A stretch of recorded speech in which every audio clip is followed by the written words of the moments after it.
In this episode, we will be looking at the history of pilot hiring since 1990, pilot pay associated with it, and what events have surrounded it. Over the past 30 years, we have seen the airline industry affected by multiple significant events. There is no doubt that these events have altered pilot hiring and the livelihoods of many. Factors such as the 9/11 attacks, the Great Recession, and COVID have all negatively impacted the industry from a pilot hiring standpoint.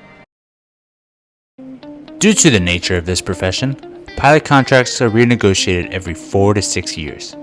In the contract is a pay section. Reasonably, as the airline does better, rates improve, and vice versa.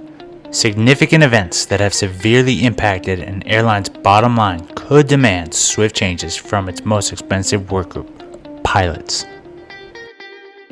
Looking at the data dating back to the year 1990, you can see the total amount of pilots hired by passenger airlines over the years.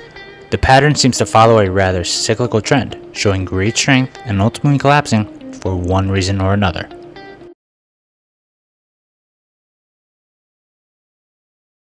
The 1990s saw different economical effects that had its fair share of sway on pilot hiring. The early 1990s saw a war in Iraq paired with a recession that kept pilot hiring at low numbers. The great era of pilot hiring then kicked off in 1995. Over the next 5.5 years, no end seemed in sight as airlines were expanding, with the economy and mandatory retirements about to hit record highs. As a result, pilot pay was, for the most part, at its highest, with captains making, inflation adjustment to 2021, up to $350 per hour. This all came to a quick and abrupt stop with the tragic events on 9/11. Almost overnight, the hiring numbers froze, with many new hire pilot training classes being sent home. Over the next few years, 9/11 would be supplemented by the dot-com crash of the US economy in 2002 and surging oil prices. The end result? Lower passenger demand across the board. This almost guaranteed no pilot hiring and numerous furloughs at the major airlines.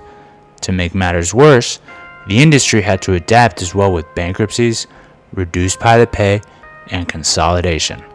Some airlines saw their pilot group furlough up to 10 to 15% of the group, with many out 5 or more years. Pilot pay took a significant cut. Many airlines reduced pay rates by close to 50% in order to stay afloat. In 2006, optimism grew as the economy rebounded. Mandatory retirements for pilots, which back then was 60, started coming up.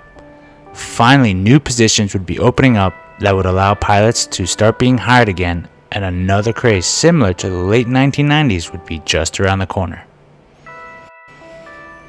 Then in late 2007, a multitude of factors significantly slowed pilot hiring.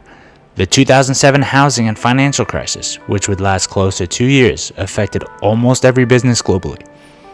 December of 2007 saw George Bush sign into law the age 65 mandatory retirement. This superseded the previous law, which had been in effect since 1959 and required to have pilots retire at age 60. Overnight, airlines no longer had to worry about pilot hiring to replace those forced to retire. As long as airlines did not grow, they had adequate staffing for 5 more years. This was no doubt a significant blow to pilot hiring. 2009 saw its worst year, with only 30 people being hired at the passenger airlines.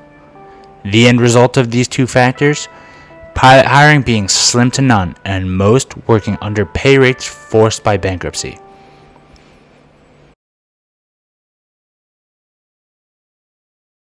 Major airlines such as United, American, and Delta started to pick up hiring in the 2013-2014 timeframe, just over 5 years after the change in law.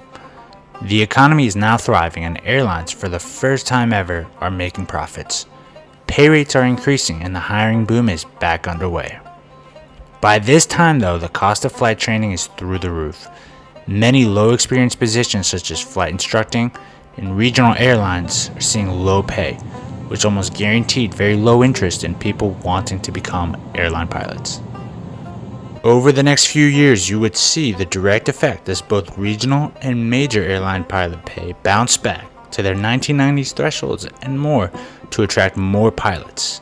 It's close to 20 years for pilot pay to come back once a pay cut was taken. Airline pilots were hard to come by, and the pay rates and bonuses improved to generate more interest. It's March 2020. A pandemic is widespread, and history is unfolding in a similar manner as 2001, with the COVID-19 virus shutting borders down. Its direct effect on airlines: significantly reduced flying. Bonuses are halted, and new hire classes are suspended on the spot. Many are sent home with no guarantee of coming back. How the industry will recover is unknown. Thankfully, due to how CBAs are negotiated, the pay rates stay as is.